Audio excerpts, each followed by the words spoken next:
നമ്മളിപ്പോൾ ഉള്ളത് മട്ടന്നൂർ ഇരിക്കൂറിലുള്ള ആശാ യുനാനി ആയുർവേദ ഹോസ്പിറ്റലിലാണ്. ഇവിടെ ലാബ്, ഫാർമസി, ഹിജാബ ക്ലിനിക്ക്, അതുപോലെ പ്രസവരക്ഷാ ചികിത്സ, യുനാനി, ആയുർവേദ തെറാപ്പി തുടങ്ങിയ ചികിത്സകൾ ലഭ്യമാണ്. ഇവിടെ നിങ്ങൾ എന്ത് അസുഖമായിട്ട് വന്നാലും കിടത്തി ചികിത്സിക്കാൻ പറ്റിയ നല്ല വിശാലമായ സൗകര്യമുണ്ട്. അതുപോലെ പ്രകൃതി സുന്ദരമായ നല്ലൊരു സ്ഥലമാണ്. വയനാടെല്ലാം പോയി കഴിഞ്ഞാൽ ഉണ്ടാകുന്ന ഒരു അത്ര ചെറിയ പൈസയേ ഉള്ളൂ. ഇവിടെ 2 ടൈപ്പ് റൂംസ് ആണുള്ളത്. ഇത് ഡിലക്സ് റൂമാണ് വരുന്നത്. ഇത് സ്യൂട്ട് റൂമാണ്.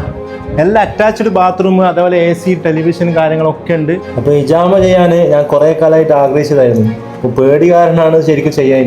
പക്ഷെ പേടിക്കേണ്ട ആവശ്യമൊന്നുമില്ല. നല്ലൊരു ഫീലിംഗ് ആണ്. എല്ലാത്തിനും ബെസ്റ്റ് എന്നാണ് ഇവർ പറയുന്നത്. കൂടുതൽ ഡീറ്റെയിൽസ് ഡോക്ടറോട് തന്നെ ചോദിച്ചോളാം. ഹിജാമ നമ്മൾ പൊതുവേ ചെയ്യുന്നത് ജോയിന്റ് പെയിന്, മസ്കുലർ പെയിന്, പിന്നെ അതേപോലെ രക്തോട്ടം കൂടാനുള്ളത്, സ്ട്രെസ് റിലീഫ് ചെയ്യാൻ വേണ്ടിയിട്ട്, മൊത്തത്തിലൊരു റിലാക്സേഷൻ കിട്ടാൻ വേണ്ടിയിട്ടാണ് നമ്മൾ ഹിജാമ തെറാപ്പി ചെയ്യുക. പിന്നെ അതേപോലെ നെസ്യം, ധാര, കെയി പോലെയുള്ള ആയുർവേദ യുനാനി തെറാപ്പികളെല്ലാം നമ്മളടുത്ത് അവൈലബിൾ ആണ്. പ്രസവാനന്തര ചികിത്സയായി ബന്ധപ്പെട്ട് എന്തെല്ലാം ചികിത്സ ഇവിടെ ഉള്ളത്? ഇവിടെ പാക്കേജുകളായിട്ടാണ് കൊടുക്കുന്നത്.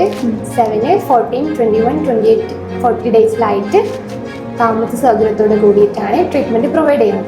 അതിൽ ഫുൾ ബോഡി മസാജ് ഉണ്ടാവും, വേദഗുളി ഉണ്ടാവും, പിന്നെ കേശവും മുഖസംരക്ഷണം ഉണ്ടാവും, പിന്നെ വയറ് കുറക്കാൻ വേണ്ടിയിട്ടുള്ള ബെല്ലി ബൈൻഡിങ്ങും, കുട്ടിക്കുള്ള ബാത്തും മസാജും ഉണ്ടാവും. അത് ട്രീറ്റ്മെന്റ് ഷെഡ്യൂൾ. നടുവേദന, മുട്ടുവേദന, varicose vein, uric acid, kidney stone, PCOD, skin disease തുടങ്ങിയ അസുഖങ്ങൾക്ക് ചികിത്സ ലഭ്യമാണ്.